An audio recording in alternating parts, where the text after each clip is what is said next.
আসসালামু আলাইকুম রহমতুল্লাহি ওয়া বারাকাতুহু। কি অবস্থা সবাই, কেমন আছেন? আশা করি আপনারা সকলেই ভালো আছেন। নিয়ে আসলাম আপনাদের জন্য আরো একটি নতুন অসাধারণ গল্প।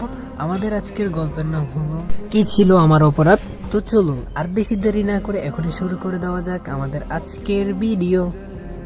হেডফোন নিতে ভাইয়ের রুমের দরজাটা খোলা মাত্রই দুটি নগ্ন দেহ অন্তরঙ্গ অবস্থায় দেখতে পেলাম। সে আর কেউ নয়, আমার বড় ভাই আর আমার মামাতো বোন লাবণ্য, যাকে আমি 2 বছর ধরে ভালোবাসি। লাবণ্যও আমাকে ভালোবাসে, কিন্তু কখনো এই অবস্থা দেখতে পাবো তা স্বপ্নেও ভাবিনি। আমাকে দেখে ভাইয়া ও লাবণ্য কাপড় পরা শুরু করে দিয়েছে। লজ্জায় কেউ কোনো কথা বলছে না। হয়তো আমি এখানে আসবো তা আশা করেনি। তখন আমি বললাম, ছি ভাইয়া ছি, তোমাকে আমার ভাইয়া বলতে ঘৃণা হচ্ছে। তুমি কি করে এটা করতে পারলে? লজ্জা করলো না? ভাবি থাকা সত্ত্বেও এমন একটা কাজ করলে। লাবণ্য, তোমাকেও বা কি বলবো, ঘৃণা হচ্ছে নিজেকে নিয়ে, ছি। দুজনে মাথা নিচু করে রেখেছে। এমন সময় লাবণ্য বলে উঠলো, সাজিদ প্লিজ কাউকে বলো না, প্লিজ তোমার পায়ে পড়ি। সাজিদ তখন বলে উঠলো, ছি, তোমার নোংরা মুখে আমার নাম কখনো উচ্চারণ করবে না। তারপর কান্না করতে করতে চলে আসলাম নিজের রুমে।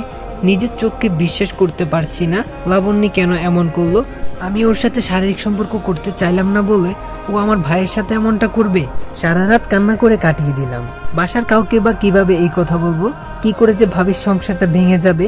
ভাবি তো এখন বাপের বাড়ি আছে। সব ভেবে ডিসিশন নিলাম বাসা থেকে দূরে কোথাও চলে যাব। তাই জমানো মাটির ব্যাংকটা ভাঙলাম।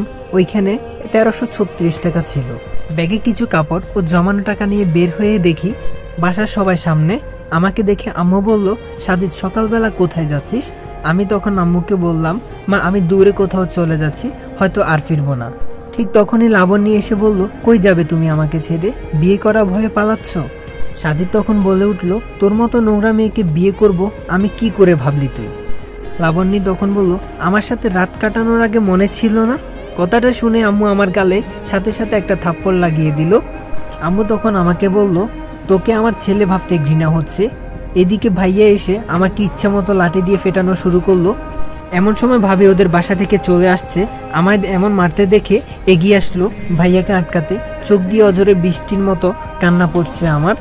নিজের ভাইয়ের অপরাধ ঢাকতে এভাবে মারছে আমাকে। আমাকে নিয়ে গিয়ে একটা রুমে আটকে রাখা হলো। নিজের গর্ভধারিণী মাও আমাকে চিনতে পারলো না। 1 বছর আগে ভাইয়া যখন অ্যাক্সিডেন্ট করেছিল, যখন রক্তের প্রয়োজন ছিল, তখন আমি তো 2 ব্যাগ রক্ত দিয়েছিলাম। আমার রক্ত দিয়ে ভাইয়াকে বাঁচিয়েছিলাম। আজ কি করে ভাইয়া পারলো আমার শরীরে এভাবে রক্তাক্ত আঘাত করতে? এসব ভেবে 2 চোখে যেন অশ্রু বাধা মানছে না। লাবণ্যের সাথে আমার প্রেম আছে, এটা বাসার সবাই জানে। ঠিক তখনই আম্মু এসে আমাকে বলল।